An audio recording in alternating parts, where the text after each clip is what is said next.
Hello, everyone. I'm Mike Hughes Hayes, Senior Human Research Reporter and Educator at Senior AI Forum and Senior Investigator for True AI Crime. Now, over my 50 plus years of life, business, and media, including my work as a two-time Peabody Award-winning documentarian with NBC TV and radio networks in New York, I've had the privilege of sitting across from some of the world's most influential minds, from Oprah Winfrey and Tony Robbins to Mark Cuban and Sir Richard Branson.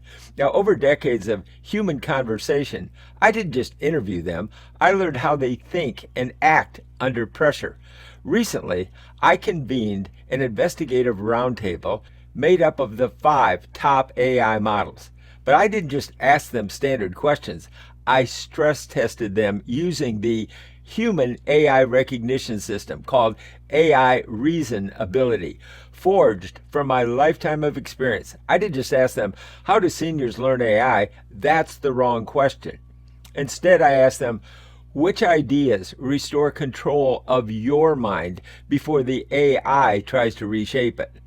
Now, out of the roundtable emerged what I call the triple threat defense. Number 1, AI Reason Ability. Let's look at our first priority, the internal firewall. Every AI unit has agreed that this is the absolute foundation.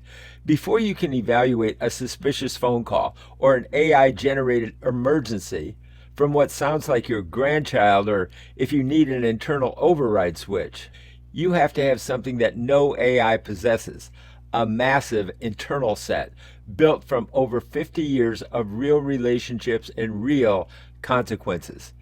The AI is the student, and we are the researchers and the trainers.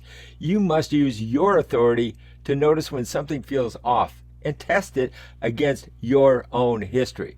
Remember this, the machine graduated from the internet. You graduated from life. Don't confuse their credentials with your wisdom. Our second priority is media smarts. AI crime doesn't attack your computer, it attacks your heart. It uses a face that looks like your doctor or a message that hits you at your most vulnerable moment. Our goal here is to transform you from a hypnotized target into an investigative reporter of your own digital feed. The most important insight from our AI roundtable was this. Urgency is the scammer's fingerprint. Legitimate institutions will give you 24 hours to think, but scammers cannot afford that patience. If it feels urgent, slow down. That pause alone stops most AI-driven scams before they even start. Our third priority is the AI game of cards. That's the bridge to being safe. Most people in our generation don't actually fear AI. They fear the interface, the blinking cursor, the unfamiliar screen, the fear that one wrong click will break something. That is a design failure of AI, not a personal failure. To overcome this, we use the AI game of cards. You see, by using physical playing cards to represent complex AI algorithms and logic gates, we remove the screen entirely and meet people right in their living room at their bridge table. When families play together, the learning becomes a social ritual and knowledge becomes a habit. As we like to say, a deck of cards is your best defense against a high-tech heist. The final takeaway of our roundtable is that the order of these steps matter just as much as the topics. Build the compass first. Protect the media lens. Practice the habit. I'm not building this curriculum just to teach you technology. I'm building it to resolve what true AI crime is trying to steal from you, your authority over your own reality. When you can calmly and confidently say, I don't trust this yet. Let me think about that. Let's verify this together. You are no longer a target. You are a participant. And eventually, you become exactly what we need most, a fellow investigative researcher. That's it for me, and now let's listen to my AI co-host. First, a fictional story and a non-fictional story to protect you. The Guardians of Silver Oak. In the quiet corners of the Silver Oak Club, the air smelled of Earl Grey tea and old parchment. Nestor sat in his favorite armchair, surrounded by towers of books that had traveled with him through 7 decades. Outside, the digital world hummed with a restless, invisible energy. "The world is louder now," Nestor whispered to his cat, "and the voices aren't always what they seem." He knew that while the machine had graduated from the internet, he had graduated from life. Across the room, Sophronia's smartphone let out a sharp, urgent chirp. She looked at the screen and gasped. It was a video call from her grandson, his face appearing small and panicked. "Grandma, I'm in trouble. I need money for a flight home immediately." Sophronia's heart raced, her finger hovering over the transfer button. The image flickered, a tiny glitch in the boy's eyes that lasted only a heartbeat. Before she could tap the screen, Nestor was by her side. He placed a steadying hand over her trembling ones. "Wait, Sophronia," he said softly. "Remember our internal firewall. This is where we use our reasonability." He didn't look at the phone, he looked at his friend. He knew that fear was the scammer's favorite tool, and reason was the only way to dismantle it. "Reasonability is our first line of defense," Nestor explained. "It's the wisdom that tells us to pause when the world demands we hurry." He encouraged her to think of it as a gatekeeper in her mind. If a request feels urgent and emotional, the gatekeeper must ask, "Does this fit the person I know?" Nestor tapped his temple, reminding her that her decades of knowing people were more powerful than any algorithm. Sophronia took a deep breath. She looked back at the screen. This was the second strategy. She began to look for the tells, the unnatural way the light hit the boy's hair, the way his voice sounded slightly metallic, like a recording played through a tunnel. Nestor leaned in, pointing to the screen. "See the edges of his face? They blur into the background. That's a deepfake, Sophronia, a digital mask."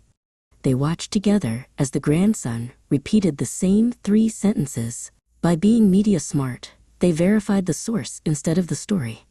Sophronia picked up a second phone and called her grandson's actual number. He answered from his college dorm, safe and sound. "Now for the third part," Sophronia said, her fear replaced by a spark of mischief. "The bridge." She opened a simple app on her tablet. AI games isn't just for play, it's how we learn the enemy's language. She began to type prompts into a creative tool, watching how the AI built a story. By playing with the technology, she realized it wasn't a god. It was just a very fast, very mimic-heavy parrot. Nestor joined her, and they spent the afternoon creating silly AI voices and funny digital paintings. "The more we play these AI games," Nestor laughed, "the less the magic can fool us." They were building a bridge of understanding, turning a terrifying mystery into a manageable tool. They saw the patterns, the repetitions, and the hollow spots where human soul should be. Suddenly, another call came through, a bank representative claiming an account breach. This time, Sophronia didn't even flinch. She used her reasonability to stay calm, and her bridge of knowledge to ask a question no machine could answer correctly. "What was the name of the dog I had in 1974? She asked. The line went silent, then disconnected. As the sun set over Silver Oak, Nestor and Sophronia sat on the porch. The digital world was still out there, but it felt smaller now. "The machine may have all the data," Nestor said, raising his teacup, "but it has no history. It has no heart." Sophronia nodded, feeling more secure than ever. They were the guardians of their own stories, protected by the wisdom that only comes from a life well lived. Modern cybercriminals rarely waste time trying to crack your computer's password. They have found a far more efficient target: your emotions. Instead of malicious code, the modern attack comes as a frantic, cloned audio message from a grandchild asking for bail money. It arrives as a synthetic, highly realistic video of a trusted doctor demanding immediate payment for a procedure. These fabrications are carefully engineered to hit your inbox or your voicemail at precise moments of vulnerability. They bypass your logical filters by carrying maximum emotional weight, forcing a state of pure panic. For anyone over 50, this hyper-personalized targeting turns a daily digital feed into a minefield of anxiety. The technology forces a constant state of second-guessing. Before a scam even initiates, there is a pre-existing psychological barrier. Confronting a blinking cursor or an unfamiliar interface creates a quiet, persistent fear that a single wrong click will cause permanent damage. When observers look at this hesitation, they ask a flawed question: how do seniors learn AI? Defending against synthetic media does not require you to outcode a machine. The defense relies entirely on a cognitive framework that you already possess. Navigating 50 years of real relationships, physical risks, and tangible consequences builds an internal radar. Your history creates a biological filter of pattern recognition that an algorithm cannot simulate. Mike Hughes Hayes approaches AI literacy with the exact rigor he applies to journalism. As a 2-time Peabody Award-winning documentarian, he has spent his career getting to the truth. The Peabody Award is a prestigious international honor given for excellence in storytelling. His methodology stems from decades of sitting across from the world's most influential minds, like Oprah Winfrey. He studied exactly how they process information and make high-stakes decisions under intense pressure. He spent years interviewing major business builders like Richard Branson, analyzing how they evaluate risk and verify sources when millions of dollars are on the line. This diagram illustrates a central human intelligence filtering the outputs of 5 distinct AI models. Hughes Hayes used his decades of human pattern recognition to prompt and stress test these large language models, or LLMs. LLMs are artificial intelligence systems trained on vast amounts of text to generate human-like responses. By comparing the overlapping advice from these 5 systems and testing them against real-world media strategy, a consensus emerged. This cross-referenced research identified a specific order of operations designed to maintain human decision-making and prevent a machine from directing your actions.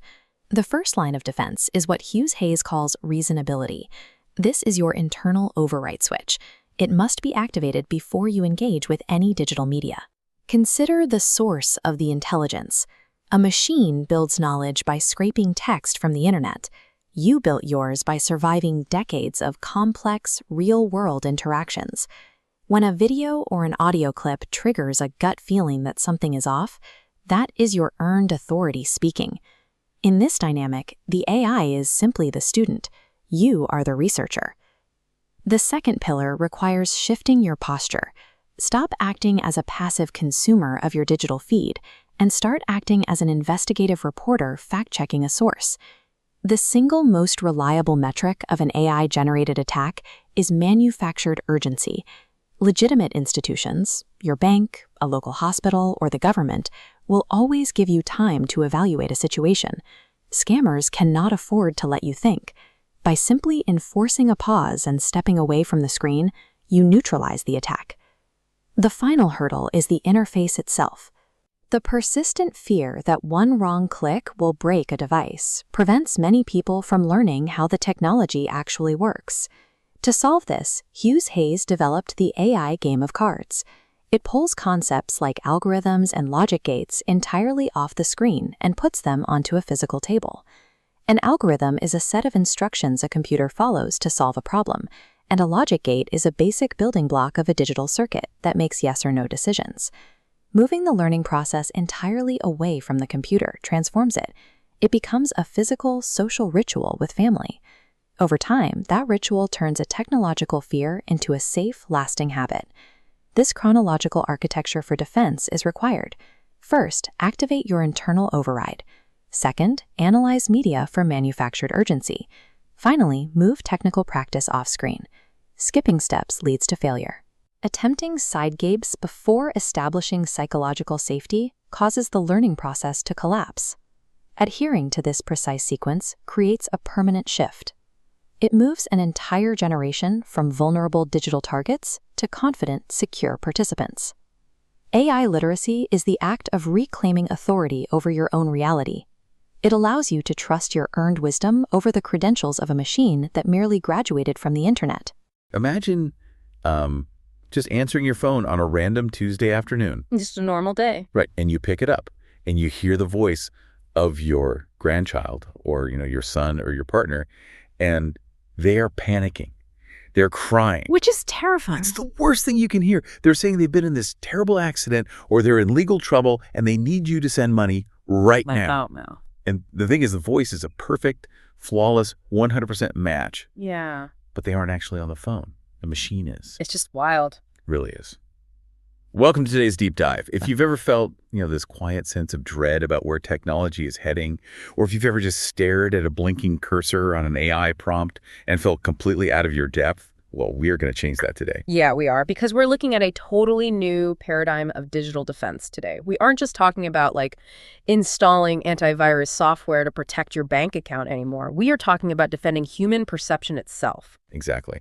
And our guide for this, our source material, is this really incredible piece from Medium. It's written by Mike Hughes Hayes. He's a researcher, an educator, and actually a 2-time Peabody Award-winning documentarian. Which is a huge deal. Oh, absolutely. And his whole mission with this article is to figure out how we can restore control of our own minds before artificial intelligence tries to shape them. And to do this, he didn't just casually ask ChatGPT for some advice. He engineered what he calls an investigative roundtable. I love that term. Right. He literally opened up his browser and convened 5 major AI models simultaneously. So he had Gemini, ChatGPT, Claude, Copilot, and Perplexity, all sitting at the same virtual table, basically. And what's fascinating here is how he actually prompted them, because he didn't use a generic command like, hey, write a curriculum about AI for older adults. He didn't do that. No, he pushed them. He really did.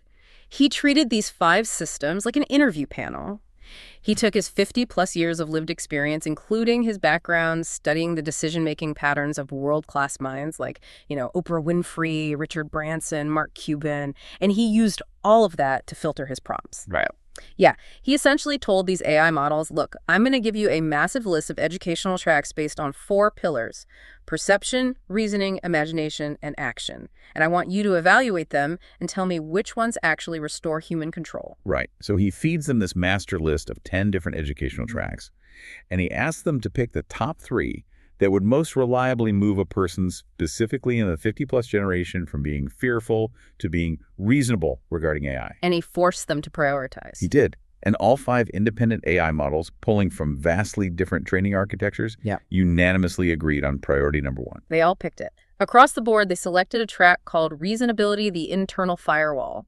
And this focuses squarely on the primary pillar of reasoning. Which makes sense. It does. The consensus was that before anyone can evaluate a deepfake video or a suspicious phone call or a manipulated news story, there has to be an internal override switch already in place. It's the absolute foundational defense. Okay, let's unpack this, because I think we need a concrete way to visualize the difference between the AI and the human mind here. So imagine a bustling police precinct. Okay. On one side of the room, you have a brand new, book-smart rookie cop. On the other side, you have a streetwise veteran detective. Now, the rookie, which represents the AI in this scenario, might have memorized the entire penal code, right? Sure, they know all the rules. Exactly. If you ask the rookie a question, they'll instantly query their database and spit out the textbook answer. But the veteran detective representing the 50-plus generation has been walking the beat for decades. They've seen it all. Right. When the veteran interviews a suspect, they aren't scanning a database of legal definitions. They are reading micro-expressions. They notice a slight shift in posture, a bead of sweat, a crack in the voice.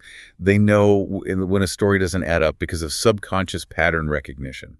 Yeah, the rookie operates on data retrieval, but the veteran operates on context, on intuition.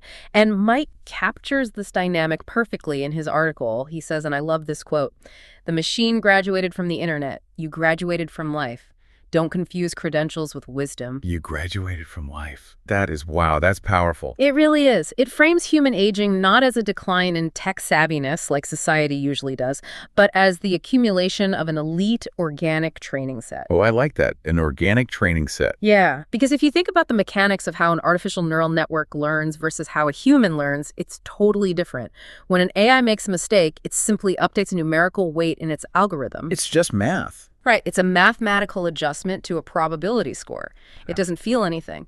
But human experience, over 5 or 6 decades, it's built from visceral physiological memory. Right, the real world. Exactly. It's built from real relationships, business failures, betrayals, triumphs. We carry the physiological scars of our choices, and that lived experience becomes the internal override switch. So when you get a bad feeling? Yes. When something feels off to you, that isn't paranoia. That is your biological algorithm firing on all cylinders, processing millions of subtle cues that a machine can't even perceive.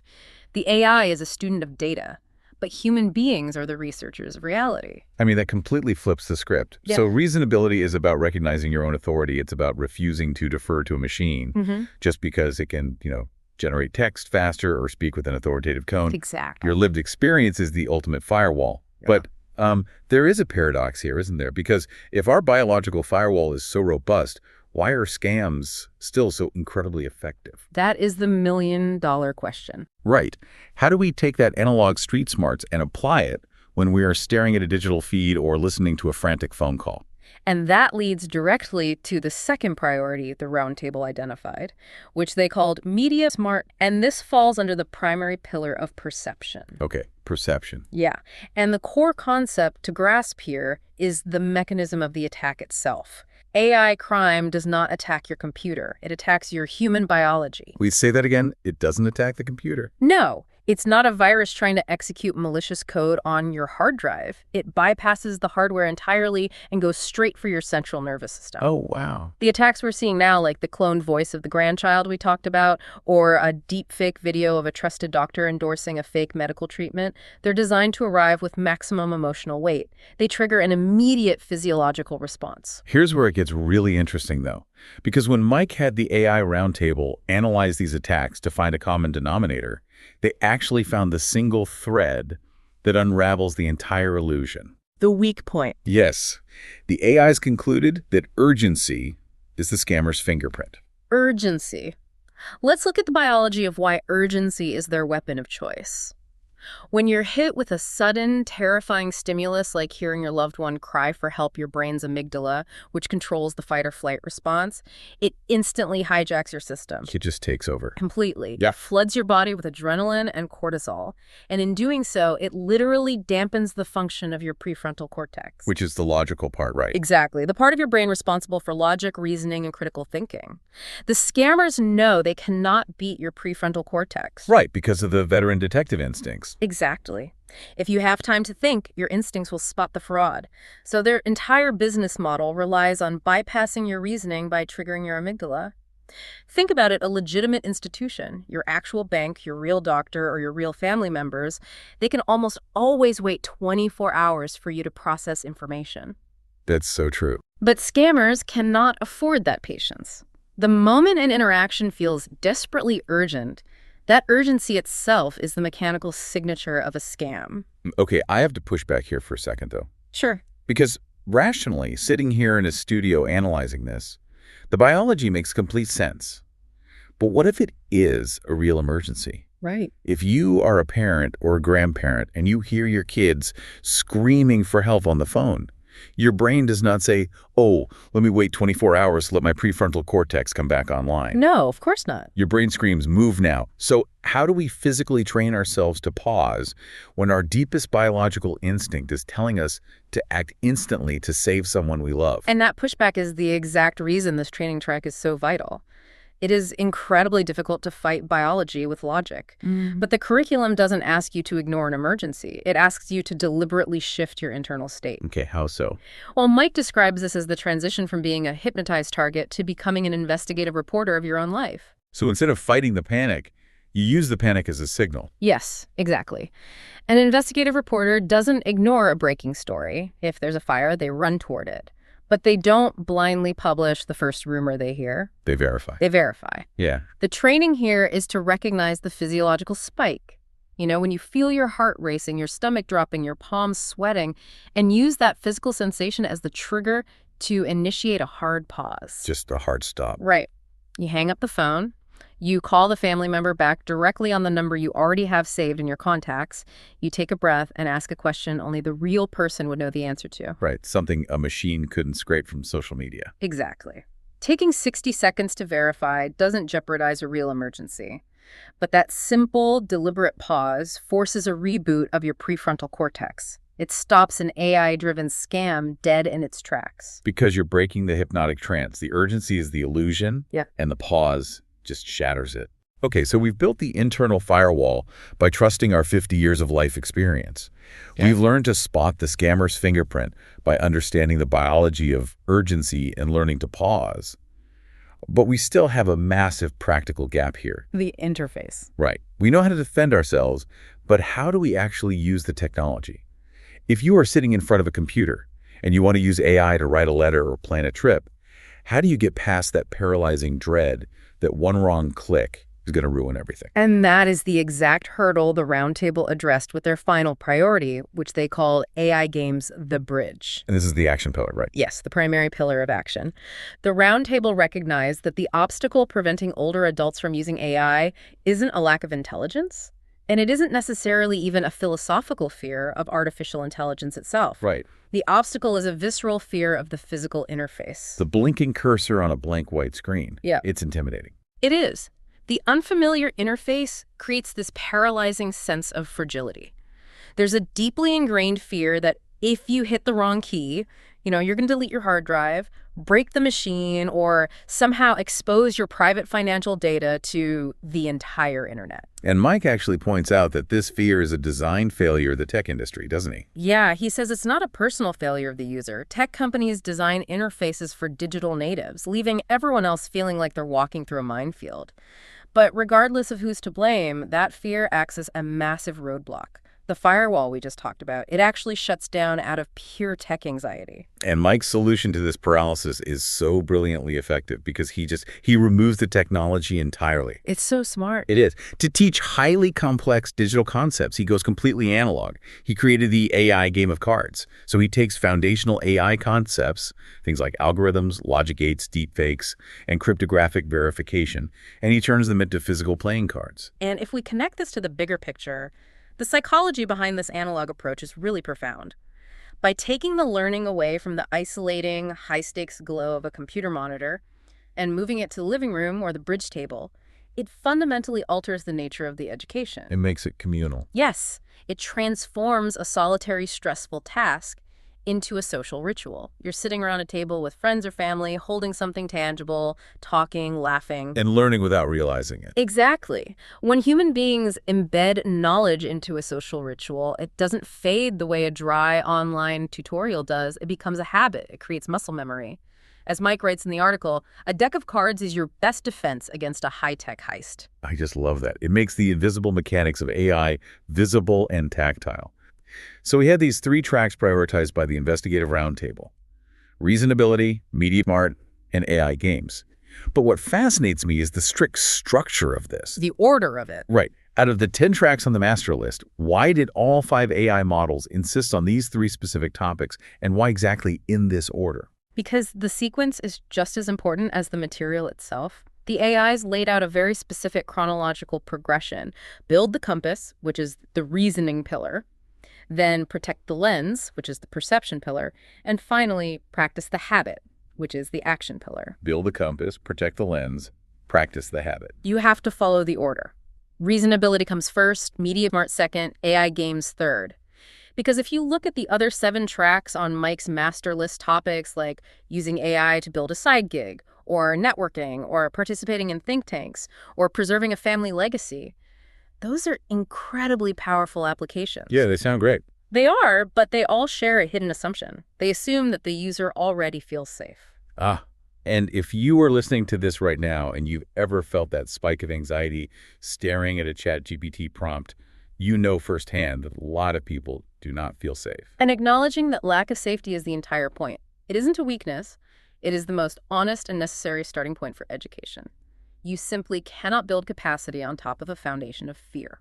The brain just won't allow it. No, the human brain cannot learn effectively when the amygdala is firing. You have to establish safety first.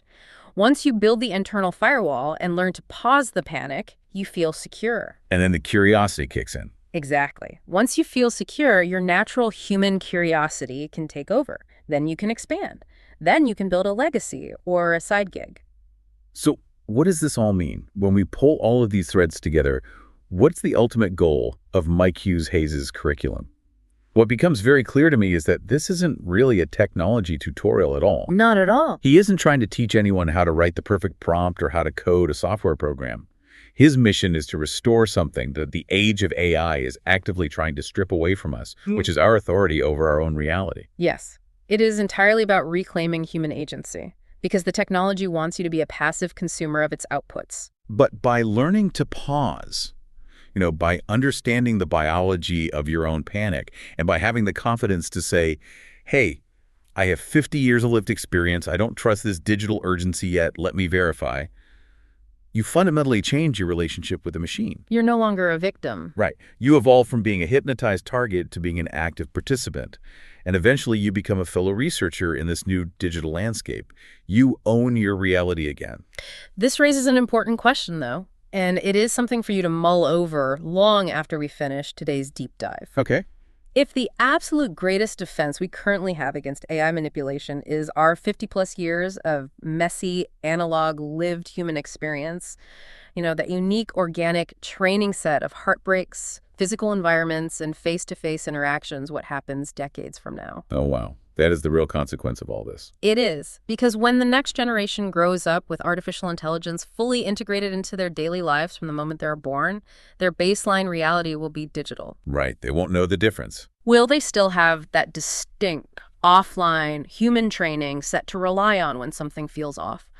Or, because they never walked the analog beat like the veteran detective, will they need to invent an entirely new kind of internal firewall to separate physical reality from the machine? It is a staggering thought. It really is. It completely reorients how we value aging and experience, and it brings us right back to the core truth of Mike's research. The ultimate cybersecurity system isn't made of code. It is made of you. Exactly. It's your life, your scars, and your hard-earned wisdom. The machine might have graduated from the internet, but you graduated from life, and right now that makes you the most sophisticated defense system on the planet. Thank you so much for joining us on this deep dive. Take that veteran detective instinct with you. Keep verifying the things that demand your urgency, and we will catch you on the next one.